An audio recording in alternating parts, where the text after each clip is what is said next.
അല്പസമയം നമ്മൾ ധ്യാനത്തിനായി എടുത്തിരിക്കുന്ന തിരുവചനം റോമർക്കെഴുതിയ ലേഖനം 12-ാം അധ്യായം അതിൻ്റെ 2-ാമത്തെ വാക്യമാണ്.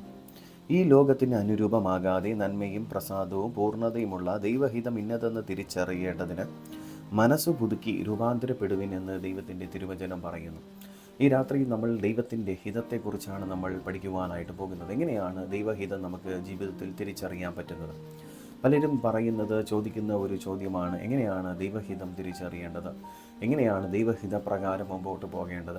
എങ്ങനെയാണ് നമ്മുടെ ജീവിതം ദൈവവുമായിട്ടുള്ള ബന്ധത്തിൽ ജീവിക്കേണ്ടത് എന്നതിനെക്കുറിച്ചാണ് നമ്മൾ ഇന്ന് പകൽക്കാലം ഈ രാത്രി നമ്മൾ ധ്യാനിക്കുവാനായിട്ട് പോകുന്നത്.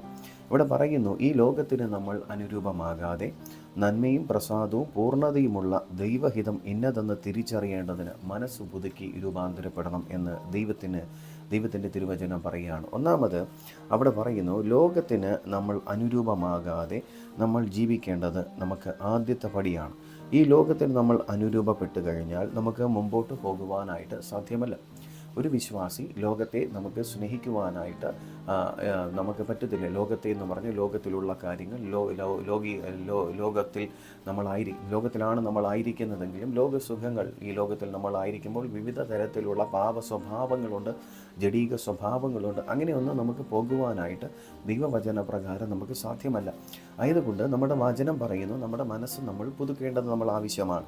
അപ്പോൾ നമ്മൾ ഒന്നാമതായി നമ്മൾ അറിയണം, ഈ ലോകത്തിന് നമ്മൾ അനുരൂപമാകാതെ നമ്മൾ ജീവിക്കേണ്ടത് ആവശ്യമാണ് എന്ന് നമ്മൾ തിരിച്ചറിയണം. ലോകത്തിലുള്ള ചിന്തകൾ, ലോകത്തിലുള്ള ചിന്താഗതികളും രീതികളും നമ്മൾ പിന്തുടരുന്നത് നമ്മൾ നിർത്തുന്നത് ആവശ്യമാണ്. ദൈവത്തിൻ്റെ തിരുവചനം പറയുന്നു, 1 യോഹന്നാൻ 2:15 പറയുന്നു, ലോകത്തെയും ലോകത്തിലുള്ളതിനെയും സ്നേഹിക്കരുത്. ഒരുവൻ ലോകത്തെ സ്നേഹിക്കുന്നു എങ്കിൽ അവനിൽ പിതാവിൻ്റെ സ്നേഹം ഇല്ല എന്ന് ദൈവത്തിൻ്റെ തിരുവചനം പറയുന്നു. ലോകത്തെയും ലോകത്തിലുള്ളതിനെയും എന്ത് ചെയ്യരുത്? സ്നേഹിക്കരുത്. അപ്പോൾ ഒരുവൻ ലോകത്തെ സ്നേഹിക്കുന്നു എങ്കിൽ അവനിൽ പിതാവിൻ്റെ സ്നേഹമില്ല. അപ്പോൾ നമുക്ക് ലോകത്തെ എങ്ങനെയാണ് നമുക്ക് സ്നേഹിക്കാൻ ദൈവം നമ്മളെക്കുറിച്ച് ആഗ്രഹിക്കുന്നില്ല. അപ്പോൾ ലോകത്തിലുള്ള കാര്യങ്ങളെ കുറിച്ച് നമ്മുടെ ഹൃദയം എന്ത് ചെയ്യരുത്? അതിൽ നമ്മൾ വയ്ക്കരുത്. വചനം പറയും, നമ്മൾ ഉയരത്തിലുള്ളത് തന്നെ നമ്മൾ ചിന്തിക്കേണ്ടത് നമ്മൾ ആവശ്യമാണ്. വചനം പറയുന്നു, യാക്കോബ് എഴുതിയ ലേഖനം 4:4 പറയുന്നു, വ്യഭിചാരിണികളെ, ലോകസ്നേഹം ദൈവത്തോടുള്ള ശത്രുത്വം ആകുന്നു എന്ന് നിങ്ങൾ അറിയുന്നില്ലയോ? ആകയാൽ ലോകത്തെ സ്നേഹിക്കുവാൻ ഇച്ഛിക്കുന്നവൻ ദൈവത്തിൻ്റെ ശത്രുവാകുന്നു എന്ന് ദൈവത്തിൻ്റെ തിരുവചനം പറയുകയാണ്. ഈ ലോകത്തിൽ ദൈവത്തിൻ്റെ തിരുവചനം വായിക്കുമ്പോൾ കാണുവാനായിട്ട് സാധിക്കുകയാണ്. ദൈവം പറയുകയാണ്, ലോകസ്നേഹം ദൈവത്തോടുള്ള ശത്രുത്വമാണ് എന്ന് ദൈവത്തിൻ്റെ തിരുവചനം പറയുമ്പോൾ ലോകത്തിലുള്ള കാര്യങ്ങൾക്ക് വേണ്ടിയിട്ട് ഓടുന്ന ആൾക്കാർ അറിയും. ലോകത്തിലുള്ള ധനമുണ്ടാക്കുവാൻ, ലോകത്തിലുള്ള മാനങ്ങളെ നേടുവാൻ, ലോകത്തിലുള്ള കാര്യങ്ങൾക്ക് പ്രധാനപ്പെട്ട സ്ഥാനങ്ങൾ കൊടുത്ത് അവരെ ജീവിതം മുമ്പോട്ട് പോകുവാൻ, ലോകത്തിലെ സന്തോഷങ്ങൾക്ക് വേണ്ടിയിട്ട്, ലോകത്തിലെ സുഖങ്ങൾ ആസ്വദിക്കാൻ, ഏത് പാപത്തിലാണെങ്കിൽ പോലും വേണ്ടില്ല എന്ന് പറഞ്ഞ് ലോകസുഖങ്ങളെ ആസ്വദിക്കുന്ന അങ്ങനെയുള്ള വ്യക്തികളെ കുറിച്ച് ദൈവത്തിൻ്റെ വചനം പറയുന്നു, വ്യഭിചാരിണികളെ, ലോകസ്നേഹം ദൈവത്തോടുള്ള ശത്രുത്വമാകുന്നു എന്ന് നിങ്ങൾ അറിയുന്നില്ലയോ? ആകയാൽ ലോകത്തെ സ്നേഹിക്കുവാൻ ഇച്ഛിക്കുന്നവൻ ദൈവത്തിന് ശത്രുവാകുന്നു എന്ന് ദൈവത്തിൻ്റെ തിരുവചനം പറയുന്നു. അപ്പോൾ ദൈവത്തിൻ്റെ ശത്രു ആരാണ് എന്ന് ചോദിച്ചു കഴിഞ്ഞാൽ, ലോകത്തെ സ്നേഹിക്കുന്ന ഒരു വ്യക്തിയാണ് ദൈവത്തിൻ്റെ ശത്രു. ഹല്ലേലൂയ. അതുകൊണ്ട് നമ്മൾ ലോകത്തിലുള്ളത് ഒന്നിനെയും നമ്മൾ സ്നേഹിക്കാൻ പോകരുത്. 2 കൊരിന്ത്യർ 6:17 പറയുന്നു, അതുകൊണ്ട് നിങ്ങൾ അവരെ വിട്ടുപോയി ഒന്നും അശുദ്ധം തൊടാതെ ഇരിപ്പിൻ എന്ന് കർത്താവ് അരുളി ചെയ്യുന്നു, എന്നാൽ ഞാൻ നിങ്ങളെ കൈക്കൊള്ളുമെന്ന് ദൈവത്തിൻ്റെ തിരുവചനം പറയുമ്പോൾ ദൈവം നമ്മളെക്കുറിച്ച് ആഗ്രഹിക്കുന്നത് അശുദ്ധിയിൽ ജീവിക്കാതെ, പാപത്തിൽ ജീവിക്കാതെ ആയിരിക്കണമെന്നാണ്. അപ്പോൾ ഒന്നും തൊടരുത്, ഒന്നും അശുദ്ധമായതൊന്നും പോയി പാപത്തിൽ നമ്മൾ ഇടപെടാതെ ആയിരിക്കണമെന്ന് ദൈവം നമ്മെക്കുറിച്ച് ആഗ്രഹിക്കുന്നു. എന്നാൽ ഞാൻ നിങ്ങളെ കൈക്കൊള്ളും എന്നാണ് ദൈവത്തിൻ്റെ തിരുവചനം പറയുന്നു. അപ്പോൾ ഇവിടെ നമ്മൾ വേദപുസ്തകത്തിനകത്ത് നമ്മൾ നോക്കുമ്പോൾ ഇവിടെ ഇപ്രകാരം പറയുന്നു, പുറപ്പാട് പുസ്തകം 32-ാമത്തെ അധ്യായത്തിൽ അവിടെ മോശ സീനായ് പർവ്വതത്തിലായിരുന്ന സമയത്ത് ജനം, ഇസ്രായേൽ മക്കൾ അവരൊരു കാളക്കുട്ടിയെ വാർത്തുണ്ടാക്കി ദൈവകോപത്തിലേക്ക് ദൈവത്തെ നയിക്കുന്നത് നമുക്ക് എല്ലാവർക്കും നമുക്ക് കാണുവാനായിട്ട് സാധ്യമാണ്.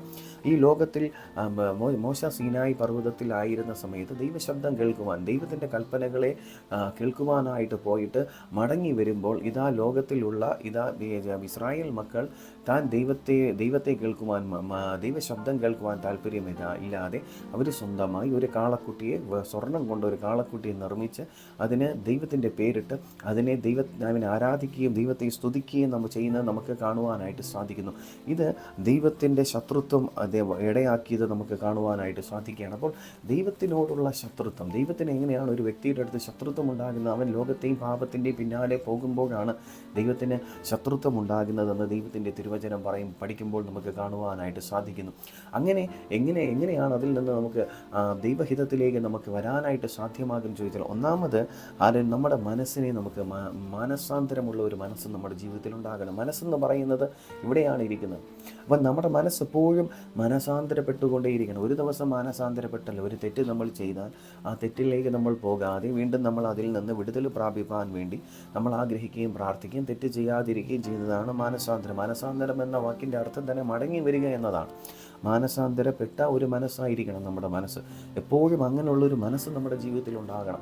അങ്ങനെ മനസ്സുണ്ടാകുന്ന ഒരു വ്യക്തി അഥവാ പാപത്തിൽ വീണു പോയാലും അവന് തിരിച്ചു വരുവാനായിട്ട് സാധ്യമാണ് എന്ന് ദൈവത്തിൻ്റെ തിരുവചനം പറയുന്നു. ഹല്ലേലൂയ. ഇവിടെ നമ്മളെ സഹായിക്കുന്നത് പരിശുദ്ധാത്മാവെന്ന് ദൈവത്തിൻ്റെ തിരുവചനം പഠിക്കുമ്പോൾ കാണുവാനായിട്ട് സാധ്യമാണ്. റോമർക്ക് ലേഖനം 12:2 പറയുന്നു, നമ്മുടെ മനസ്സ് പുതുക്കി നമ്മൾ രൂപാന്തരം പെടണം. അപ്പോൾ നമ്മുടെ മനസ്സ് പുതുക്കണം. ഓരോ നിമിഷവും നമ്മുടെ മനസ്സ് പുതുക്കിക്കൊണ്ടേയിരിക്കണം. മനസ്സ് പുതുക്കി നമുക്ക് രൂപാന്തരം പ്രാപിക്കേണ്ടത് നമ്മുടെ ആവശ്യമാണ്. വചനം പറയുന്നു, എഫെസ്യർക്ക് ലേഖനം 4:24 പറയുന്നു, നീതിയിലും വിശുദ്ധിയിലും ദൈവാനുരൂപമായി സൃഷ്ടിക്കപ്പെട്ട പുതിയ മനുഷ്യനെ ധരിച്ചു കൊള്ളുകയും വേണമെന്ന് ദൈവത്തിൻ്റെ തിരുവചനം പറയുകയാണ്. അപ്പോൾ പറയുന്നു, നീതിയിലും വിശുദ്ധിയിലും ദൈവത്തിന് അനുരൂപമായി സൃഷ്ടിക്കപ്പെട്ട പുതിയ മനുഷ്യനെ ധരിക്കണം. പഴയ മനുഷ്യനുണ്ട്, പക്ഷേ എന്ത് ചെയ്യണം? നമ്മൾ പഴയ മനുഷ്യനല്ല, നമ്മളൊരു പുതിയ മനുഷ്യനായി ജീവിപ്പാൻ തക്കവണ്ണം ദൈവം നമ്മെക്കുറിച്ച് ആഗ്രഹിക്കുകയാണ്.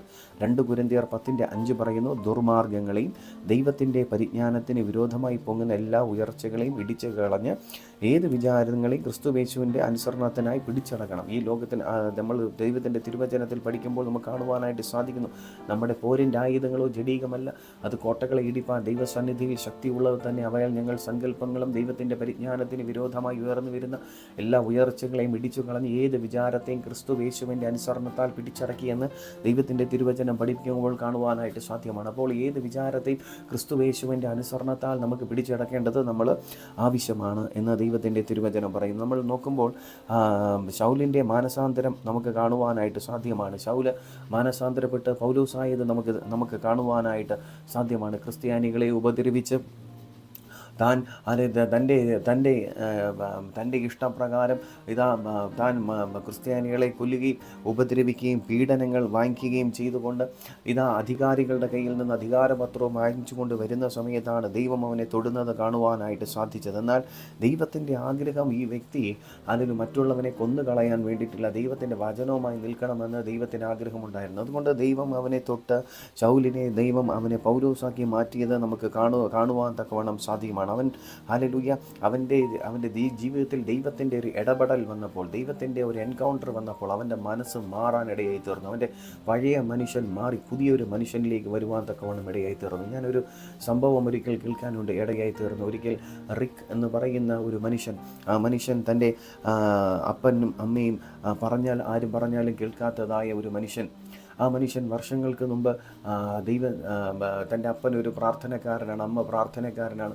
വളരെയധികമായി അപ്പനെയും അമ്മേനെയൊക്കെ പല പ്രാവശ്യങ്ങൾ ഉപദ്രവിച്ചു, മദ്യത്തിനും മയക്കുമരുന്നിനും ഈ ലോകത്തിൻ്റെ പാപത്തിൻ്റെ വഴികളിലേക്ക് നടന്നതായ ഈ വ്യക്തി ഒരു ദിവസം യേശു ക്രിസ്തുവിൻ്റെ സ്നേഹത്തെക്കുറിച്ച് തിരിച്ചറിയാനിടയായി തീർന്നു. അപ്പോൾ അദ്ദേഹം തൻ്റെ പഴയ സ്വഭാവത്തെ വിട്ട് അവൻ ദൈവരാജ്യത്തിലേക്ക് കടന്നു വന്നു. പ്രാർത്ഥനയിലും ആരാധനയിലും ദൈവവുമായിട്ടുള്ള ബന്ധത്തിൽ അവൻ ജീവിക്കാനായിട്ട് തീരുമാനമെടുത്ത് കടന്നു വന്നപ്പോൾ അവൻ്റെ കൂട്ടുകാർ ഒരു ദിവസം അവനെ നോക്കിക്കൊണ്ട് തെരുവുകളിൽ നിന്ന് ഇങ്ങനെയാണ് വിളിച്ചു പറഞ്ഞത്, റിക്കേ, നീ അങ്ങോട്ട് പ്രാർത്ഥനകളിലും കൂട്ടായ്മകളിലും പോകരുത്, ഈ ലോകത്തിൻ്റെ സുഖത്തിലേക്ക് നീ മടങ്ങി വരണം, പാപത്തിലേക്ക് നീ വരണം. ഇതിൽ കിട്ടുന്ന ആനന്ദം, ഇതിൽ കിട്ടുന്ന സന്തോഷം എത്രത്തോളം വലുതാണ്, എത്ര ആനന്ദമാണ് എന്ന് പറയുന്നത് അവർ പറഞ്ഞപ്പോൾ റിക്കെന്ന് പറയുന്ന ഈ മനുഷ്യൻ പറഞ്ഞത് ഇങ്ങനെയാണ്, എൻ്റെ പഴയ മനുഷ്യൻ, പഴയ റിക്ക് മരിച്ചുപോയി, ഇപ്പോൾ ഒരു പുതിയ റിക്കാണ് നിൻ്റെ മുമ്പിൽ ആയിരിക്കുന്നതെന്ന് പറയാനിടയായി തീർന്നു. പ്രിയ ദൈവപൈതലേ, നമ്മുടെ ജീവിതത്തിലും അങ്ങനെയാണ്. പഴയ മനുഷ്യൻ മരിച്ചാൽ മാത്രമേ, പഴയ സ്വഭാവങ്ങൾ മരിച്ച് പുതിയ ഒരു മനുഷ്യനായി നമ്മൾ രൂപാന്തരപ്പെടണമെന്ന് ദൈവം നമ്മെക്കുറിച്ച് ആഗ്രഹിക്കുകയാണ്. മൂന്നാമത്, നമുക്ക് ദൈവഹിതം നമുക്ക് അറിയണമെങ്കിൽ ദൈവത്തിൻ്റെ തിരുവചനം നമ്മൾ പഠിക്കുകയും ധ്യാനിക്കുകയും ചെയ്യേണ്ട വ്യക്തിയാണ്. എത്ര കഷ്ടതകളുണ്ടെങ്കിലും, എത്ര വേദനയുണ്ടെങ്കിലും, എത്ര പ്രയാസമുണ്ടെങ്കിലും പ്രാർത്ഥനയും ഉപവാസവും ആരാധനയ്ക്കും നിങ്ങൾ മടുത്തു പോകരുത്. പലരും ജീവിതത്തിൽ കഷ്ടങ്ങൾ വരുമ്പോൾ, പ്രയാസങ്ങൾ വരുമ്പോൾ, വേദനകൾ വരുമ്പോൾ പ്രാർത്ഥിക്കാൻ പിന്നെ മടിയാണ്. വേദനകൾ വരുമ്പോൾ എല്ലാവർക്കും മടിയാണ്. എല്ലാ മനുഷ്യനും, ഞാൻ ഉൾപ്പെടെ സകല മനുഷ്യനും ഈ ഭൂമിയിലായിരിക്കുമ്പോൾ വിവിധ തരത്തിലുള്ള കഷ്ടങ്ങൾ, പ്രയാസങ്ങൾ, വേദനകളിൽ കൂടെ ഒക്കെ കടന്നു പോകേണ്ടതായി വരും. പക്ഷേ അതിൽ നിന്ന് ജയം നേടുവാനായിട്ട് സാധ്യമാകുന്നത് ദൈവത്തിൻ്റെ തിരുവചനമാണ്. അപ്പോൾ ദൈവത്തിൻ്റെ തിരുവചനം പഠിക്കുകയും ദൈവത്തിൻ്റെ തിരുവചനത്തെ അനുസരിക്കുകയും ചെയ്തു കഴിഞ്ഞാൽ നമുക്ക് മുമ്പോട്ടുള്ള പോക്ക്, അല്ലെങ്കിൽ മുമ്പോട്ട് ആ വചനം നമ്മളെ മുമ്പോട്ട് ദൈവഹിതപ്രകാരം നമ്മളെ സഞ്ചരിപ്പാൻ നമ്മളെ സഹായിക്കും. ദൈവത്തിൻ്റെ തിരുവചനം പറയുന്നു, സങ്കീർത്തനം 119:105 പറയുന്നു, നിൻ്റെ വചനം എൻ്റെ കാലിന് ദീപവും എൻ്റെ പാതയ്ക്ക് പ്രകാശവുമാകുന്നു എന്ന് ദൈവത്തിൻ്റെ തിരുവചനം പറയുമ്പോൾ ദൈവത്തിൻ്റെ വചനം നമ്മുടെ കാലിന് ദീപവും നമ്മുടെ പാതയ്ക്ക് പ്രകാശവുമാകുന്നു എന്ന് ദൈവത്തിൻ്റെ തിരുവചനം പഠിക്കുകയാണ്. അതിൻ്റെ 2 തിമോഥെയോസ് 3:16 പറയുന്നു, എല്ലാ തിരുവഴുത്തും ദൈവശ്വാസീയമാകിയാൽ ഉപദേശത്തിനും ശാസനത്തിനും ഗുണീകരണത്തിനും നീതിയിലുള്ള അഭ്യാസത്തിനും പ്രയോജനമുള്ളതാകുന്നു എന്ന് ദൈവത്തിൻ്റെ തിരുവചനം പറയുന്നു.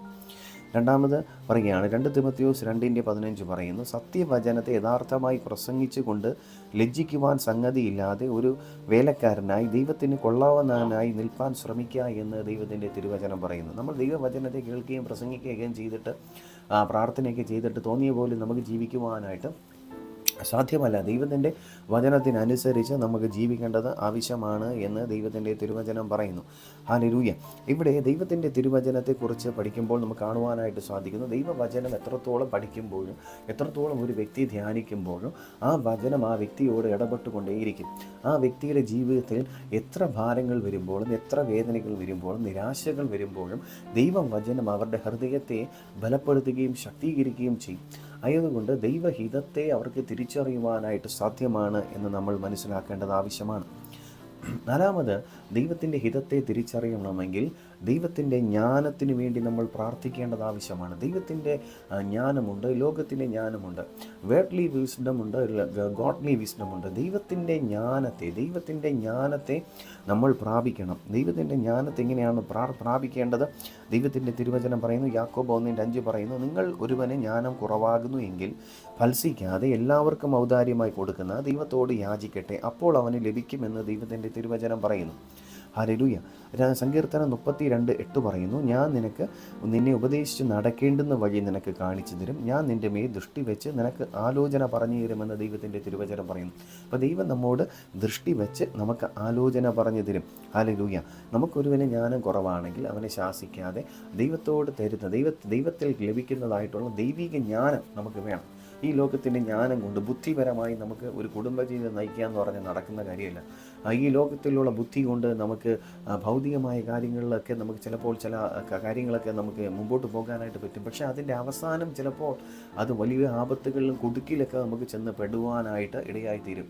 അപ്പോൾ പല കുടുക്കുകളിലും ചെന്ന് കുടുങ്ങിപ്പോകുമ്പോഴാണ് നമ്മൾ അറിയുന്നത്, ഇത് കുടുക്കായിരുന്നല്ലോ എന്ന്. പക്ഷേ പിശാചെന്ന് പറയുന്ന കള്ളനാണ്. അവൻ നമ്മളെ പറ്റിക്കും, അവൻ നമ്മളെ നശിപ്പിച്ച് കളയാൻ ഇടയായിത്തീരും.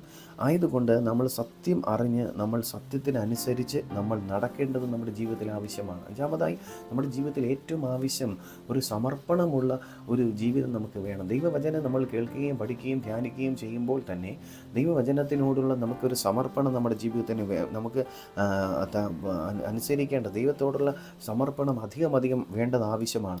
ദൈവത്തിൻ്റെ തിരുവചനം പറയുന്നു, യോഹന്നാൻ 7:17 പറയുന്നു, അവൻ്റെ ഇഷ്ടം ചെയ്യുവാൻ ഇച്ഛിക്കുന്നു എങ്കിൽ അവൻ ഈ ഉപദേശം ദൈവത്തിൽ നിന്നാകുന്നോ എന്ന് ഞാൻ സ്വയമായി സംസാരിക്കുന്നുവോ എന്ന് അറിയും എന്ന് ദൈവത്തിൻ്റെ തിരുവചനം പറയുന്നു. അപ്പോൾ ഹല്ലേലൂയ, ദൈവത്തിൻ്റെ ഇഷ്ടം നമ്മൾ അറിയണമെങ്കിൽ നമ്മൾ ഹല്ലേലൂയ ദൈവത്തിൻ്റെ ഹിതത്തെ നമ്മൾ തിരിച്ചറിയേണ്ടത് ആവശ്യമാണ്. ഹല്ലേലൂയ. അവിടെ ഇപ്രകാരം പറയുന്നു, യോഹന്നാൻ 14:21 പറയുന്നു, എൻ്റെ കൽപ്പനകളെ പ്രമാണിക്കുന്നവൻ എന്നെ സ്നേഹിക്കുന്നവനാകുന്നു, എന്നെ സ്നേഹിക്കുന്നവൻ എൻ്റെ പിതാവ് സ്നേഹിക്കുന്നു, ഞാനും അവനെ സ്നേഹിച്ച് അവൻ എന്നെ വെളിപ്പെടുത്തുമെന്ന് ദൈവത്തിൻ്റെ തിരുവചനം പറയുകയാണ്. യാക്കോബ് 1:22 പറയുന്നു, വചനം കേൾക്കുന്നവൻ മാത്രമാകാതെ അത് ചെയ്യുന്നവരായും ഇരിപ്പിൻ, അല്ലാഞ്ഞാൽ നിങ്ങളെ തന്നെ വഞ്ചിക്കുന്നു എന്ന് ദൈവത്തിൻ്റെ തിരുവചനം പറയുകയാണ്. അപ്പോൾ പറയുന്നു, നിങ്ങൾ വചനം മാത്രം നിങ്ങൾ കേൾക്കുക മാത്രം പോലെ അത് അനുസരിക്കുന്ന ഒരു വ്യക്തിയായി മാറണമെന്ന് ദൈവത്തിൻ്റെ തിരുവചനം പറയുന്നു. അങ്ങനെ അനുസരിക്കണം. അല്ലെങ്കിൽ അങ്ങനെ ഇല്ലെങ്കിൽ നമ്മൾ നമ്മളെ തന്നെ വഞ്ചിക്കുന്ന വ്യക്തികളായി മാറും. നമ്മുടെ ജീവിതത്തിൽ ദൈവഹിതമില്ലാത്ത കാര്യങ്ങൾ, സംസാരങ്ങൾ, ദൈവഹിതമില്ലാത്ത കാര്യങ്ങളെല്ലാം നമ്മൾ മാറ്റി ദൈവത്തിൻ്റെ ഇഷ്ടത്തെ നമുക്ക് ലഭിക്കുന്ന ഒരു വ്യക്തിയായി നമ്മൾ മാറേണ്ടത് ആവശ്യമാണ്. ഇവിടെ നമ്മൾ വായിക്കുമ്പോൾ നമ്മൾ യോഹന്നാൻ 2-ാമത്തെ അധ്യായത്തിൽ നമുക്ക് കാനാവിലെ കല്യാണത്തിൻ്റെ സന്ദർഭം നമുക്ക് കാണുവാനായിട്ട് സാധ്യമാണ്. യേശു ആദ്യത്തെ അത്ഭുതം ചെയ്തത് കാനാവിലാണ്. കല്യാണ നാളിൽ അവൻ വീഞ്ഞിനെ വെള്ളമാക്കിയത് മാറ്റുവാനിടയാകും. അത് മാനുഷികമായ ബുദ്ധിയിൽ നമുക്ക് ചിന്തിച്ചാൽ നമുക്ക് പറ്റത്തില്ല. എന്നാൽ ദൈവത്തിൻ്റെ ജ്ഞാനത്തിൽ നമുക്ക് നോക്കുമ്പോൾ അത് അവിടെ പറയുകയാണ്, അവൻ കാനാവിലെ വെള്ളത്തെ അവൻ എന്ത് ചെയ്തു? അവൻ വീഞ്ഞാക്കി മാറ്റി. നമ്മുടെ ജീവിതത്തിലും ഇതുപോലെയാണ്. പല സന്ദർഭങ്ങളിൽ യേശു നമ്മുടെ ജീവിതത്തിൽ ചില കാര്യങ്ങൾ അത്ഭുതം പ്രവർത്തിക്കുമ്പോൾ ഒരു മനുഷ്യൻ്റെ ബുദ്ധിക്കോ നമുക്ക് ചിന്തകൾക്കോ അപ്പുറമാണ് ദൈവത്തിൻ്റെ പദ്ധതി. നമ്മൾ ചിന്തിക്കുന്നത് പോലെ ആയിരിക്കില്ല നമ്മുടെ കാര്യങ്ങളൊക്കെ മുമ്പോട്ട് പോകുന്നത്. നമ്മൾ ചിന്തിക്കുന്നത്, നമ്മൾ ആഗ്രഹിക്കുന്നത്, പ്രവർത്തിക്കുന്നത് പോലെ ആയിരിക്കത്തില്ല നമ്മുടെ കാര്യങ്ങൾ മുമ്പോട്ട് പോകുന്നത്. പക്ഷേ നിങ്ങൾ പ്രാർത്ഥനയിൽ നിങ്ങൾ ഒരിക്കലും വിട്ടുകൊടുക്കാതെ, നിങ്ങൾ പ്രാർത്ഥനയിൽ ദൈവവുമായിട്ടുള്ള ബന്ധത്തിൽ നിങ്ങളായിരുന്നാൽ നിങ്ങളുടെ ജീവിതത്തിൽ വലിയ വിടുതലുകൾ കാണുവാൻ തക്കവണ്ണം സഹായിക്കും. അടുത്തതായി നമ്മൾ പൂർണ്ണമായി കർത്താവിൽ നമ്മൾ ആശ്രയിക്കാനായിട്ട് പഠിക്കണം. അപ്പോൾ നമ്മൾ പലപ്പോഴും മനുഷ്യരിൽ ആശ്രയിക്കുന്ന വ്യക്തികളാണ്. പക്ഷേ വചനം പറയുന്നു, മനുഷ്യരിൽ ആശ്രയിക്കുന്ന വ്യക്തി ശപിക്കപ്പെട്ട വ്യക്തിയാണ്. അപ്പോൾ മനുഷ്യരിൽ ആശ്രയിക്കാതെ ദൈവത്തിൽ ആശ്രയം വയ്ക്കുന്ന ഒരു വ്യക്തിയായി നാം മാറേണ്ടത് ആവശ്യമാണ്. അപ്പോൾ ദൈവത്തിൽ ആശ്രയം വയ്ക്കുന്ന വ്യക്തി, ഹല്ലേലൂയ, വചനം പറയുന്നു, സദൃശവാക്യങ്ങൾ 3:5 പറയുന്നു, പൂർണ്ണ ഹൃദയത്തോടെ യഹോവയിൽ ആശ്രയിക്കാം, സ്വന്തം വിവേകത്തിൽ ഊന്നരുത്. അപ്പോൾ പൂർണ്ണ ഹൃദയം കൊണ്ട് ദൈവത്തെ നമ്മൾ എന്ത് ചെയ്യണം? അവനിൽ ആശ്രയിക്കേണ്ടത് ആവശ്യമാണ്. സ്വന്തം വിവേകത്തിൽ നമുക്ക് ഊന്നരുത്. സ്വന്തമായിട്ടുള്ള ബുദ്ധിയിൽ, സ്വന്തമായിട്ടുള്ള കാര്യങ്ങളിൽ നമ്മൾ മുമ്പോട്ട് പോകരുത് എന്ന് ദൈവത്തിൻ്റെ തിരുവചനം പറയുന്നു. സദൃശവാക്യങ്ങൾ 3:6 പറയുന്നു, നിൻ്റെ എല്ലാ വഴികളിലും അവനെ ഓർത്തുകൊണ്ട് അവൻ നിൻ്റെ പാതകളെ നേരെയാക്കും. ദൈവത്തിൻ്റെ വഴികൾ, ഹല്ലേലൂയ, നമ്മൾ മുമ്പോട്ട് പോകണമെങ്കിൽ, ഹല്ലേലൂയ, നമ്മുടെ പാതകളെല്ലാം നേരെയാക്കണമെങ്കിൽ ദൈവത്തിൻ്റെ കരത്തിലേക്ക് നമ്മൾ പൂർണ്ണമായ ഒരു സമർപ്പണം നമ്മുടെ ജീവിതത്തിൽ വേണം. ഇപ്രകാരം പറയുന്നു, യിരെമ്യാവ് 29:11 പറയുന്നു, നിങ്ങൾ പ്രത്യാശിക്കുന്ന ശുഭഭാവി വരേണ്ടതിന് ഞാൻ നിങ്ങളെക്കുറിച്ച് നിരൂപിക്കുന്ന നിരൂപണങ്ങൾ ഇന്നവ എന്ന് ഞാൻ അറിയുന്നു. അവ ദോഷത്തിനല്ല, അവ തിന്മയ്ക്കല്ല, നന്മയ്ക്കായിട്ടുള്ള നിരൂപണങ്ങൾ എന്ന് യഹോവയുടെ അരുളപ്പാട്. അപ്പോൾ ദൈവം നമ്മളെക്കുറിച്ച് ആഗ്രഹിക്കുന്നത് നമുക്കൊരു ശുഭഭാവി വരണമെന്നാണ്. ഹല്ലേലൂയ, അത് പറയുകയാണ്, അത് നമ്മളെക്കുറിച്ച് നിരൂപിക്കുന്ന നിരൂപണങ്ങൾ ഇന്നവ എന്ന് കർത്താവാണ് അറിയുന്നത്. അത് നമുക്ക് വെളിപ്പെടുത്തി തന്നിട്ടില്ല. അവ എന്തല്ല, ദോഷത്തിനല്ല, അത് നമുക്ക്, ഹല്ലേലൂയ, സമാധാനത്തിനുള്ളതാണ്, അത് നമുക്ക് ദൈവിക വിടുതലിനുള്ളതാണ്. അപ്പോൾ നമ്മളെക്കുറിച്ച് ദൈവം വിചാരപ്പെടുന്നുണ്ട്, നമ്മളെക്കുറിച്ച് ദൈവത്തിൻ്റെ ഒരു പദ്ധതി കൊണ്ട്, നമ്മളെക്കുറിച്ച് ദൈവത്തിൻ്റെ ഒരു ആലോചനയുണ്ട്. അതിലേക്ക് നമ്മൾ ഈ ദിവസങ്ങളിൽ നമ്മൾ മുമ്പോട്ട് കടന്നു വരേണ്ടത് ആവശ്യമാണ്. ദൈവത്തിൻ്റെ തിരുവചനം പറയുന്ന ഉൽപ്പത്തിയുടെ പുസ്തകം 22-ാമത്തെ അധ്യായം പറയുന്നു, അബ്രഹാം ദൈവത്തിൽ പൂർണ്ണമായി വിശ്വസിച്ചു, അതുകൊണ്ട് ദൈവം അവനെ അനുഗ്രഹിച്ചു. അപ്പോൾ ഞാൻ പറയട്ടെ, ദൈവത്തെ പൂർണ്ണമായി ആശ്രയിക്കുന്ന, ദൈവത്തെ പൂർണ്ണമായി വിശ്വസിക്കുന്ന ഒരു വ്യക്തി നിശ്ചയമായി അനുഗ്രഹിക്കപ്പെടും. നിശ്ചയമായി അവൻ്റെ ജീവിതത്തിൽ വിടുതലുണ്ടാകും. നിശ്ചയമായി അവൻ്റെ ജീവിതത്തിൽ ദൈവിക സമാധാനങ്ങൾ ഉണ്ടായി വരുവാനായിട്ട് ഇടയായിത്തീരും. ഹല്ലേലൂയ. 7-ാമതായി ദൈവഭക്തിയോടുള്ള ഉപദേശം നമ്മൾ തേടേണ്ടത് ആവശ്യമാണ്. ദൈവത്തിൽ നിന്നുള്ള അല്ലെങ്കിൽ ദൈവഭക്തന്മാരുമായിട്ടുള്ള ചില വ്യക്തികളുടെ ഉപദേശം നമുക്ക് ലഭിക്കുന്നത് എപ്പോഴും നമുക്ക് ആവശ്യമാണ്. ഇങ്ങനെയുള്ള വ്യക്തികളാണ് നമുക്ക് ദൈവത്തിൻ്റെ ഉപദേശം തരേണ്ടത്. പല ആൾക്കാരും ഉപദേശം പറയുന്ന വ്യക്തികളുണ്ട്, പലരും ഉപദേശിക്കും. ഹല്ലേലൂയ. പലരും വന്നിട്ട് ദൈവഹിതമാണ് എന്ന് പറഞ്ഞുകൊണ്ട് പല കാര്യങ്ങൾ പറഞ്ഞു തന്നിട്ടുണ്ട്. എൻ്റെ ജീവിതത്തിന് പല കാര്യങ്ങൾ പറഞ്ഞിട്ടുണ്ട്. ഒരാൾ ഒരിക്കൽ പറഞ്ഞു, സുബിൻ ബ്രദറിനെ പറ്റി ദൈവം ആഗ്രഹിക്കുന്നത് ഇങ്ങനെയാണ്, നാളെ തന്നെ മദ്രാസിലേക്ക് പോകുക, ദൈവം നിങ്ങൾക്ക് വേണ്ടി അവിടെ ഒരു അത്ഭുതം പ്രവർത്തിക്കുമെന്ന് പറഞ്ഞു. ഞാൻ അപ്പോൾ തന്നെ പെട്ടി പാക്ക് ചെയ്ത് മദ്രാസിലേക്ക് ചെന്നിറങ്ങി. അവസാനം പട്ടണിയും പരിവട്ടമായിട്ട് അവസാനം തിരിച്ചു കയറി വരേണ്ടുന്ന അവസ്ഥയായി.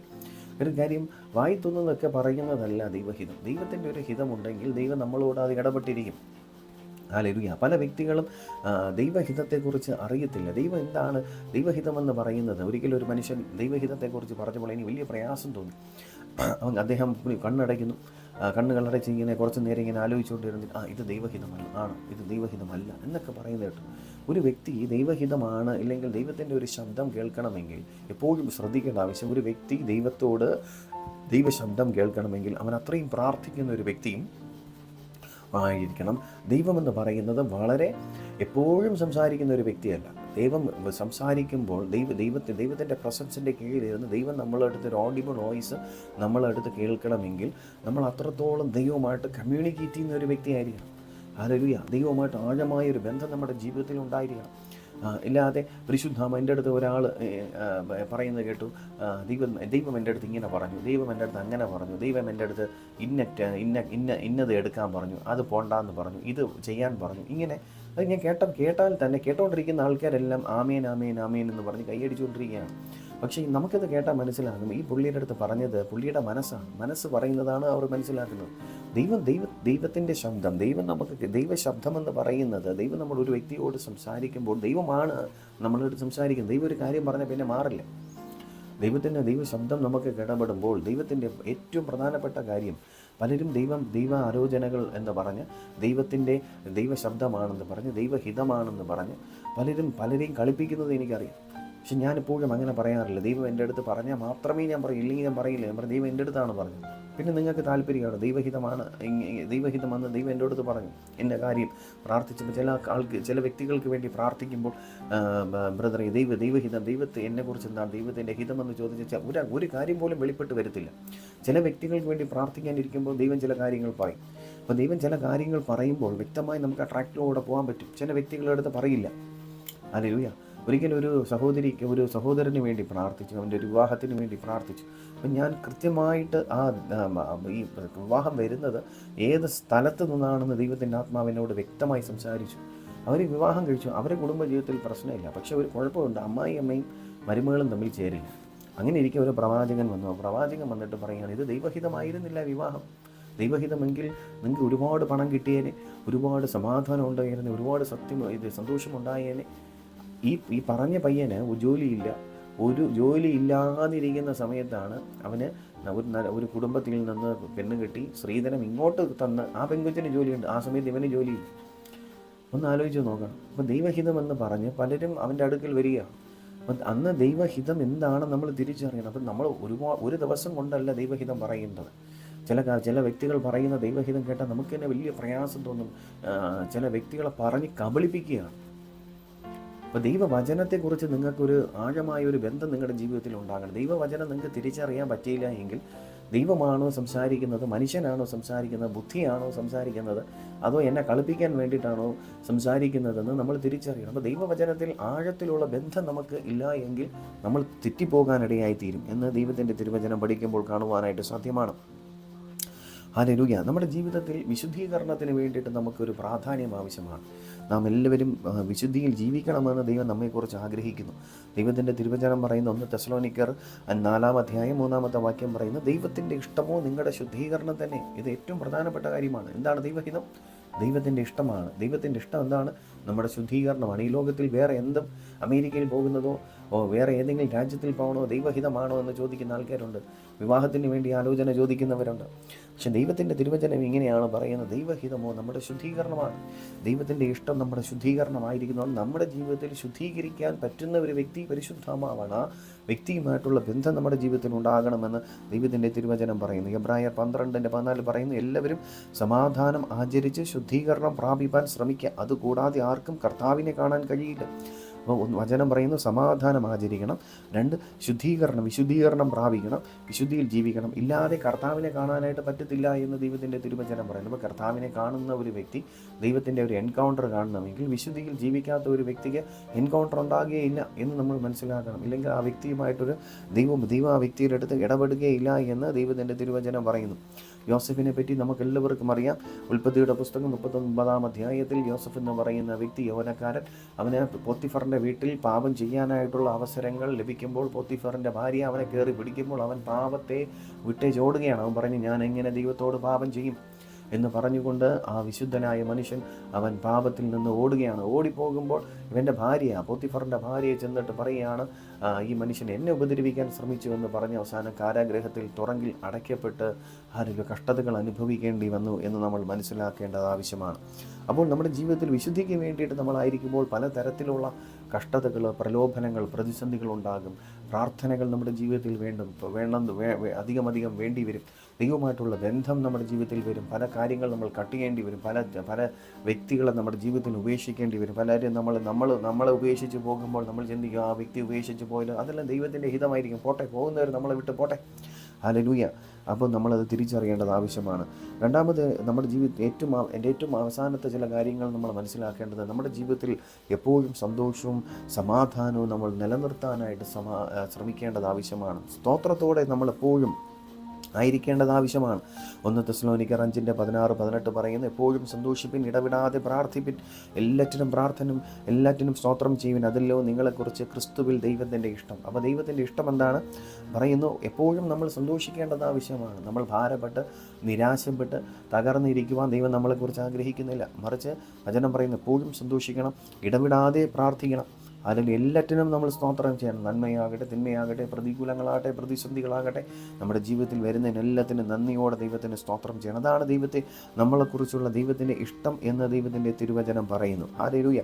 വചനം പറയുകയാണ്, 1 പത്രോസ് 5:7 പറയുന്നു, നിങ്ങളുടെ സകല ചിന്താകുലവും അവൻ്റെ മേൽ ഇട്ടുകൊള്ളുവിൻ, അവൻ നിങ്ങൾക്കായി കരുതുന്നതാകിയാൽ സകല ചിന്താകുലവും അവൻ്റെ മേൽ ഇട്ടുകൊള്ളണമെന്ന് ദൈവത്തിൻ്റെ തിരുവചനം പറയുകയാണ്. അപ്പോൾ നമ്മുടെ ഭാരങ്ങൾ, നമ്മുടെ വേദനകൾ, നിരാശകളെല്ലാം ദൈവത്തിൻ്റെ കരത്തിലേക്കിട്ട് നമ്മൾ ദൈവത്തിൻ്റെ സന്നിധിയിൽ നമ്മൾ പാടുകയും ആരാധിക്കുകയും നമ്മൾ ചെയ്യേണ്ടത് ആവശ്യമാണ്. അപ്പോസ്തല പ്രവൃത്തി 16-ാം അധ്യായത്തിൽ പൗലോസും ശീലാസും കാരാഗൃഹത്തിലായിരുന്നത് നമുക്കറിയാം. അവരായിരിക്കുമ്പോൾ എത്രത്തോളം കഷ്ടതയിലാണ്, എത്രത്തോളം പ്രയാസത്തിലാണ് എന്ന് അവരായിരിക്കുന്നത് നമുക്ക് തിരിച്ചറിയാം. ആ സമയത്തും മരണത്തിൻ്റെ വാതിലിൽ അവർ ആയിരിക്കുമ്പോഴും അവർ ദൈവത്തെ പാടുകയും സ്തുതിക്കുകയും ദൈവത്തെ ആരാധിക്കുകയും ചെയ്തുകൊണ്ടിരുന്നു. കാര്യം, നമ്മുടെ മുമ്പിലുള്ള സാഹചര്യങ്ങളെ നമ്മൾ പ്രതികൂലമാകട്ടെ, പ്രതിസന്ധിയാകട്ടെ, അതിനെപ്പറ്റി ഓർത്ത് ഭാരപ്പെട്ട് നിരാശപ്പെട്ടിരിക്കാതെ ദൈവത്തെ ആരാധിക്കുന്നവരായി മാറണമെന്ന് ദൈവത്തിൻ്റെ തിരുവചനം പറയുന്നു. നമ്മൾ പൂർണ്ണമായി ദൈവത്തിൻ്റെ ഹിതത്തിൽ നമ്മൾ ജീവിക്കേണ്ടത് ആവശ്യമാണ് എന്ന് ദൈവത്തിൻ്റെ തിരുവചനം പറയുന്നു. അതുകൊണ്ടാണ് ദൈവത്തിൻ്റെ തിരുവചനം പറയുന്നത്, അതുകൊണ്ട് നിങ്ങൾ അജ്ഞാനികളാകാതെ കർത്താവിൻ്റെ ഇഷ്ടം ഇന്നതെന്ന് ഗ്രഹിച്ചു കൊള്ളുവിനെന്ന് ദൈവത്തിൻ്റെ തിരുവചനം പറയുന്നു. എഫേസ്യർ 5:17 പറയുന്നു, നിങ്ങൾ അജ്ഞാനികളാകരുത്. ഈ ജ്ഞാനമില്ലാത്ത ഭോഷന്മാരായിട്ട് ജീവിക്കാതെ ജ്ഞാനമുള്ള വ്യക്തികളായി നമ്മൾ ജീവിക്കേണ്ടത് ആവശ്യമെന്ന് ദൈവത്തിൻ്റെ തിരുവചനം പറയുന്നു. 1 യോഹന്നാൻ 2:17 പറയുന്നു, ലോകവും അതിൻ്റെ മോഹവും ഒഴിഞ്ഞു പോകും, ദൈവത്തിൻ്റെ ഇഷ്ടം ചെയ്യുന്നവനോ എന്നേക്കും ജീവിക്കുമെന്നാണ്. അപ്പോൾ ദൈവത്തിൻ്റെ ഇഷ്ടം ചെയ്യുന്നവൻ മാത്രമേ ഹല്ലേലൂയ നമുക്ക് മുമ്പോട്ട് പോകുവാനായിട്ട് സാധ്യമാകുകയുള്ളൂ. മത്തായി എഴുതിയ സുവിശേഷം 7-ാമത്തെ അധ്യായത്തിൽ നമ്മൾ വായിക്കുമ്പോൾ, ബുദ്ധിയുള്ളവനും ബുദ്ധിയില്ലാത്തവനും തന്ന് 2 ഭവനം പണി കഴിപ്പിച്ചത് നമുക്ക് കാണുവാനായിട്ട് സാധ്യമാണ്. ബുദ്ധിയുള്ള വ്യക്തി പാറയുടെ മേൽ വീട് പണിതു, ബുദ്ധിയില്ലാത്ത വ്യക്തി മണലിൻ്റെ മേൽ വീട് പണിതു.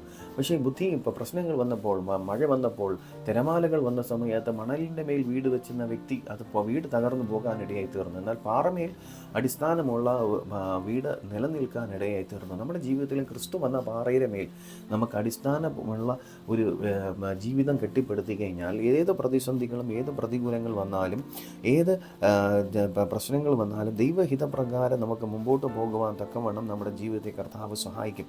അതുകൊണ്ട് ഈ നല്ല ദിവസം കർത്താവിന് നമ്മുടെ തന്നെ ഏൽപ്പിച്ചു കൊടുത്ത് പ്രാർത്ഥിക്കണം. കർത്താവെ, നമ്മുടെ മനസ്സ് പുതുക്കി നമ്മൾ രൂപാന്തരം പ്രാപിക്കണം. അതുകൊണ്ട് നമ്മൾ ദൈവവചനം വായിക്കുകയും ധ്യാനിക്കുകയും പഠിക്കുകയും ഒക്കെ നമ്മൾ ചെയ്യുമ്പോൾ നമ്മുടെ മനസ്സ് പുതുക്കാനിടയായി തീരും. മനസ്സ് പുതുക്കണം. അവിശ്വാസത്തിൻ്റെ കാര്യങ്ങൾ കേൾക്കാതെ വിശ്വാസത്തിൻ്റെ വചനങ്ങൾ നമ്മൾ കേൾക്കുക. വിശ്വാസത്തിൻ്റെ ഉള്ള കാര്യങ്ങൾ, വിശ്വാസികളുമായിട്ടുള്ള ബന്ധം ഉണ്ടാകുക. നമ്മളെ നിരാശപ്പെടുത്തുന്ന വ്യക്തികളല്ല, പ്രത്യാശയുള്ള നമ്മളെ കൈപിടിച്ച് നടത്തുന്ന, നമുക്ക് വേണ്ടി പ്രാർത്ഥിക്കുന്ന, ദൈവത്തോട് ചേർന്നിരിക്കുന്ന വ്യക്തികളുമായിട്ടുള്ള ബന്ധം നമ്മുടെ ജീവിതത്തിൽ, ആത്മീയ ജീവിതത്തിൽ വളരെ വർധനവിന് കാരണമായി തീരുവാൻ തക്കവണ്ണം കർത്താവ് നമ്മെ സഹായിക്കും. ഈ നല്ല രാത്രികാലവും നമ്മുടെ ജീവിതത്തിൽ കർത്താവ് അപ്രകാരം ഇടവരുത്തുവാൻ ആഗ്രഹിക്കുന്നു. അതുകൊണ്ട് ദൈവഹിതത്തിനെ കുറിച്ച് നമ്മൾ തിരിച്ചറിയേണ്ടത് ആവശ്യമാണ്. എന്താണ് ദൈവഹിതം എന്ന് നമ്മൾ തിരിച്ചറിയണം. നമ്മുടെ ജീവിതത്തിൽ ദൈവഹിതമുണ്ടെങ്കിൽ ദൈവിക സമാധാനം നമുക്ക് അനുഭവിക്കാനായിട്ട് പറ്റും. ദൈവത്തിൻ്റെ വചനം നമ്മൾ കേൾക്കുമ്പോൾ നമുക്കറിയാം ഇത് ദൈവത്തിൻ്റെ ഹിതമാണ്, ദൈവത്തിൻ്റെ വഴിയാണ്. അല്ലെങ്കിൽ ചോദിക്കുന്ന ബ്രദർ, അത് ആലോചന പറഞ്ഞു തരണം, ഇത് പ്രാർത്ഥിച്ച് ആലോചന പറഞ്ഞു തരണം, ഇതാണോ ദൈവഹിതം, അതാണോ ദൈവഹിതം.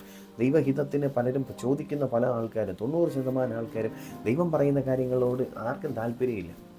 എന്നിട്ട് ദൈവത്തെ ചീത്ത പറയുക, ദൈവത്തെ പരിഹസിക്കുക, ഇതൊക്കെയാണ് പ്രവാചകനെ പരിഹസിക്കുക, ഇതൊക്കെയാണ്. അതുകൊണ്ട് ഞാൻ പറയട്ടെ, ദൈവത്തിൻ്റെ ദൈവഹിതം നിങ്ങൾക്ക് അറിയണമെങ്കിൽ ഏറ്റവും നല്ലത് ദൈവവുമായിട്ടുള്ള ബന്ധത്തിൽ നിങ്ങൾ പ്രാർത്ഥനയിൽ നിങ്ങൾ സമയം ചെലവഴിക്കണം. ദൈവവചനത്തിൽ നിങ്ങൾ ഇരിക്കുമ്പോൾ ദൈവം നിങ്ങളോട് തന്നെ ഇടപെടും. ഞാൻ പറയട്ടെ, എൻ്റെ ജീവിതത്തിൽ എൻ്റെ അടുത്ത് ആലോചന ചോദിക്കുന്ന പല വ്യക്തികളുണ്ട്. ഞാൻ ദൈവത്തിൻ്റെ ആലോചന പറയാനായിരുന്നെങ്കിൽ ഈ മീറ്റിങ്ങിനകത്ത് ഇഷ്ടംപോലെ ആൾക്കാർ, ഞങ്ങൾ ആദ്യത്തെ നാളുകളിലൊക്കെ വയ്ക്കുമ്പോൾ ഇഷ്ടംപോലെ ആൾക്കാർ ഞങ്ങളുടെ അടുത്ത് പ്രാർത്ഥനയ്ക്ക് വേണ്ടി കടന്നു വരും. എല്ലാവർക്കും പ്രവചനങ്ങൾ കേൾക്കുവാനാണ് ആഗ്രഹം. വീട്ടിനകത്ത് 4 ബന്ധനമുണ്ടെന്നും 4 കെട്ടുണ്ടെന്നും 4 പിശാച് വീട്ടിൻ്റെ അകത്തിരിക്കണമെന്നും പറയുമ്പോൾ അവർക്ക് ഭയങ്കര സന്തോഷമാണ്. ഹല്ലേലൂയ. ആ പിശാച് വീട്ടിനകത്തിരിക്കുകയാണ്, വീട്ടിനകത്ത് കട്ടിലിൻ്റെ മുകളിൽ പിശാച് കയറി ഇരിപ്പുണ്ടെന്നൊക്കെ പറയുമ്പോൾ അവർക്ക് ഭയങ്കര സന്തോഷമാണ്. എന്തോ കട്ടിലിൻ്റെ മുകളിൽ പിശാച് ഇരിക്കുകയാണോ എന്നൊക്കെ പറയുമ്പോൾ അവർക്ക് സന്തോഷമാണ്. പറയട്ടെ, ഹല്ലേലൂയ. ഒരു പ്രവാചകൻ പിശാചിൻ്റെ എണ്ണം പറയുന്ന വ്യക്തിയല്ല. ഒരു പ്രവാചകൻ, ഹല്ലേലൂയ, അവൻ്റെ കഷ്ടപ്പാടുകൾ പറയുന്ന വ്യക്തിയല്ല. പ്രവാചകൻ ദൈവത്തിൻ്റെ ഹൃദയത്തെ അറിഞ്ഞ് ഒരു വ്യക്തിയെ ലിഫ്റ്റ് ചെയ്യുന്നതാണ്. ഒരു മനുഷ്യനെ പിടിച്ച് എഴുന്നേൽപ്പിക്കുന്ന, ദൈവത്തോട് ചേർത്ത് നടത്തുവാൻ, ദൈവമായിട്ടുള്ള ബന്ധത്തിലേക്ക് അവനെ കൊണ്ടുവരുന്ന ദൈവത്തിൻ്റെ വായായി മാറുകയാണ്. ഹല്ലേലൂയ. അങ്ങനെ ഒരു വായായി മാറുവാൻ തക്കവണ്ണം പരിശുദ്ധാത്മാവ് നമ്മളെക്കുറിച്ച് ആഗ്രഹിക്കുകയാണ്. ആയതിനാൽ ഈ നല്ല ദിവസം കർത്താവിൻ്റെ കരത്തിലേക്ക് ഏൽപ്പിച്ചു കൊടുത്ത് പറയണം, കർത്താവ്, എൻ്റെ ജീവിതത്തിൽ ദൈവഹിതം അങ്ങ് എന്നോട് തന്നെ സംസാരിക്കണം. ഞാൻ ഇതിനകത്തായിരിക്കുന്ന പല വ്യക്തികളും അടുത്ത് ഞാൻ പറയട്ടെ, നിങ്ങൾ ദൈവഹിതത്തിന് വേണ്ടിയിട്ട് നിങ്ങൾ ഏതെങ്കിലും പ്രവാചകൻ്റെ അടുക്കൽ പോകരുത്. ഞാൻ എൻ്റെ ഒരു സ്നേഹിതൻ ഇന്ന് രാവിലെ വിളിക്കുന്ന സമയത്ത് അദ്ദേഹം എൻ്റെ അടുത്തൊരു കാര്യം പറഞ്ഞു. ഞങ്ങളൊരു വീട് വാങ്ങിക്കുവാനായിട്ട് പോവുകയാണ്. വീട് വാങ്ങിക്കുവാനായിട്ട് പോകുമ്പോൾ വീട് വാങ്ങിക്കാൻ 4-5 പ്രവാചകന്മാർ വന്നിട്ട് 4-5 കാര്യങ്ങളാണ് പറഞ്ഞത്. അത് കേട്ടപ്പോൾ എനിക്ക് വലിയ പ്രയാസം തോന്നിയെന്ന് പറഞ്ഞു. അവരെ സന്തോഷവും പോയി, അവരുടെ സമാധാനവും പോയി. ചില വ്യക്തികൾ പറഞ്ഞു പുതിയ വീട് വാങ്ങിക്കുന്നു, ചില വ്യക്തികൾ പറയുന്നു പഴയ വീടുകൾ വാങ്ങിക്കുന്നു. ആരൊക്കെ എന്തൊക്കെയാണെന്ന് ചോദിച്ചാൽ ആർക്കും അറിയാൻ പറ്റുന്നില്ല. എന്തെങ്കിലും വായി തോന്നുന്നത് എന്തെങ്കിലും പറഞ്ഞ് അവിടുന്ന് പൈസയും വാങ്ങിച്ചു കൊണ്ട് പോവുകയാണ്. അവരെ കുടുംബത്തിനകത്ത് സമാധാനം നഷ്ടപ്പെട്ടു, സ്വസ്ഥതയുടെ അന്തരീക്ഷം നഷ്ടപ്പെട്ടു. ഭാര്യ പറഞ്ഞാൽ കേൾക്കുന്നില്ല. ഭാര്യ എന്തെങ്കിലും വീട്ടിനകത്ത് എന്തെങ്കിലും ഒരു കറി വയ്ക്കണമെങ്കിൽ, ഇല്ലെങ്കിൽ വീട്ടിനകത്ത് എന്തെങ്കിലും ജോലി ചെയ്യണമെങ്കിൽ 4 പ്രവാചകന്മാരുടെ അടുത്ത് വിളിച്ച് ചോദിച്ച് ആലോചന കേട്ടിട്ട് മാത്രമേ ചെയ്യത്തുള്ളൂ. വീട്ടിനകത്ത് പ്രാർത്ഥന ആ സഹോദരി പ്രാർത്ഥിക്കുന്നില്ല, ദൈവവചനം വായിക്കാറില്ല. ഇങ്ങനെ വായിക്കാത്ത വ്യക്തികളാണ് കൂടുതലും പ്രവാചകന്മാരുടെ പിന്നാലെ പോകുന്നത്. പ്രവാചകിമാരുടെ പിന്നാലെ പോയിട്ട് അവസാനം അടിയെ വാങ്ങിച്ചുകൊണ്ട് തിരിച്ചു വരും. അത് ഞാൻ പറയട്ടെ, നിങ്ങൾക്ക് ദൈവത്തിൻ്റെ ആലോചന നിങ്ങൾക്ക് ലഭിക്കണമെങ്കിൽ എന്താണ് ബ്രദറെ ദൈവത്തിൻ്റെ ഹിതമെന്ന് പറഞ്ഞാൽ, ഞാൻ പറയട്ടെ, നിങ്ങൾ 1 മണിക്കൂറോ 2 മണിക്കൂറോ ചില ദിവസങ്ങൾ ഉപവാസത്തോടെ പ്രാർത്ഥനയോടെ നിങ്ങൾ ദൈവസന്നിധി ഇരുന്നിട്ട് ദൈവത്തോട് പറയണം, അങ്ങ് എന്നോട് സംസാരിക്കണം. ഞാൻ പറയുന്ന ഒരു പ്രാർത്ഥനയുണ്ട്, ദൈവം കർത്താവേ അങ്ങ് എന്നോട് സംസാരിക്കണം. അങ്ങ് എന്നോട് സംസാരിക്കുന്ന കാര്യം മാത്രമേ ഞാൻ ചെയ്യത്തുള്ളൂ. നീ വല്ല പ്രവാചകന്മാരോട് പറയുന്നതോ ഞാൻ ചെയ്യത്തേയില്ല. അതിന് എന്നോട് നാളെ നീ ചോദിക്കരുത്, ഞാൻ ചെയ്യത്തില്ല. എൻ്റെ അടുത്ത് ദൈവം ഇടപെടുന്ന കാര്യം മാത്രമേ ഞാൻ ചെയ്യത്തുള്ളൂ. എന്നോട് ദൈവം സംസാരിക്കുന്ന കാര്യം മാത്രമേ ഞാൻ ചെയ്യത്തുള്ളൂ. അതിന് ഒരു വ്യക്തി, എൻ്റെ ദൈവം എന്നോട് തന്നിരിക്കുന്ന വാഗ്ദത്തങ്ങൾ, എൻ്റെ വാഗ്ദത്തങ്ങൾക്ക് വിരോധമായി ആരൊക്കെ പറയുന്നു ആ വ്യക്തികളുമായിട്ടുള്ള ബന്ധങ്ങളെല്ലാം ഞാൻ കട്ടി കളയും. എന്തുകൊണ്ടെന്നറിയാമോ? ദൈവം തന്ന വാഗ്ദത്തങ്ങളെല്ലാം പ്രവാചകന്മാർ തലേ കൈവച്ച് പറഞ്ഞില്ല, ദൈവം എന്നോട് വ്യക്തിപരമായി പറഞ്ഞു. അതിനുവേണ്ടി ഞാൻ പ്രാർത്ഥിക്കാറുണ്ട്, അതിനുവേണ്ടി ദൈവസന്നിധിയിൽ ഉപവസിക്കാറുണ്ട്, ദൈവത്തോട് ചേർന്നിരിക്കാൻ പറ്റുന്ന സമയങ്ങളിലൊക്കെ ചേർന്നിരിക്കാറുണ്ട്. ഞാൻ പറയട്ടെ, നിങ്ങൾക്കൊരു ദൈവഹിതമാണ് നിങ്ങൾക്ക് താല്പര്യമെങ്കിൽ അതിനുവേണ്ടി നിങ്ങൾ കുത്തിയിരുന്ന ദൈവസന്നിധിയിൽ പ്രാർത്ഥിക്കുക, ദൈവവചനത്തോട് പ്രാർത്ഥിക്കുക.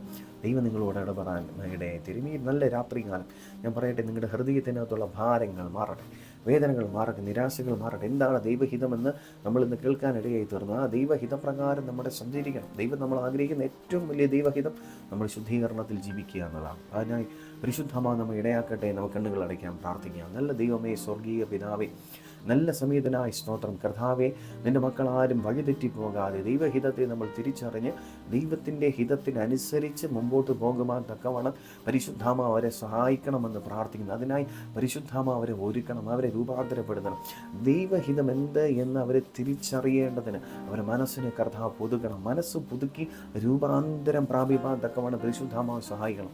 അങ്ങയുടെ കരം ചലിക്കണമെന്ന് പ്രാർത്ഥിക്കുന്നു. പ്രതികൂലങ്ങൾ, പ്രതിസന്ധികൾ വരുമ്പോൾ കർത്താവെ നിരാശപ്പെട്ടു പോകാതെ, തളർന്നു പോകാതെ, വേദനിച്ചു പോകാതെ ദൈവത്തോടുള്ള ബന്ധത്തിലായിരിക്കാൻ പരിശുദ്ധാമാവരെ സഹായിക്കണമെന്ന് പ്രാർത്ഥിക്കുകയാണ്.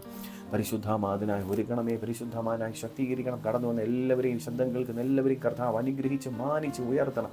ഒരു ചതിയിലും വഞ്ചനയിലും ഒന്നും അകപ്പെട്ടു പോകാതെ, ദുഷ്ടൻ്റെ കെണിയിൽ അകപ്പെട്ടു പോകാതെ ദൈവഹിതപ്രകാരം മുമ്പോട്ട് പോകുവാൻ, ദൈവത്തിൻ്റെ വിശുദ്ധിയിൽ അനുസരിച്ച് ജീവിപ്പാൻ അവരെല്ലാവരെയും സഹായിക്കണമെന്ന് പ്രാർത്ഥിക്കുന്നു. പ്രാർത്ഥന കേട്ടിരിക്കാൻ നന്ദി. മാനമഹത്വം എടുക്കുന്ന യേശുവിൻ നാമത്തിൽ തന്നെ. ആമേൻ. God bless you.